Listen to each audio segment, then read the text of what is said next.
Welcome back to day 4 of 30 days Python series. In this video we will learn about input and output in Python. Okay, input అంటే ఏంటి? ఏదైతే మనం user నుండి తీసుకుంటున్నామో దాన్ని input అంటాము. మనం పైథాన్లో ఇన్పుట్ అనే ఫంక్షన్ యూజ్ చేసుకొని యూజర్ నుండి ఇన్పుట్ తీసుకుంటాము. అండ్ అవుట్పుట్ అంటే ఏంటి? After execution or after process జరిగిన తర్వాత మనకి ఏదైతే బయటకు వస్తుందో దాన్ని అవుట్పుట్ అంటాము.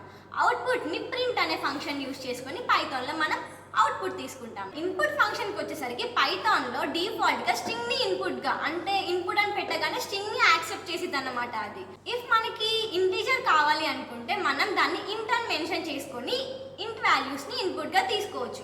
అండ్ మనకు ఏ వాల్యూ అంటే లైక్ ఇన్పుట్గా మనం ఇంటీజర్ తీసుకున్నామా, డెసిబల్ వాల్యూ తీసుకున్నామా, ఫ్లోట్ తీసుకున్నామా అని తెలుసుకోవాలి అంటే we have function type function.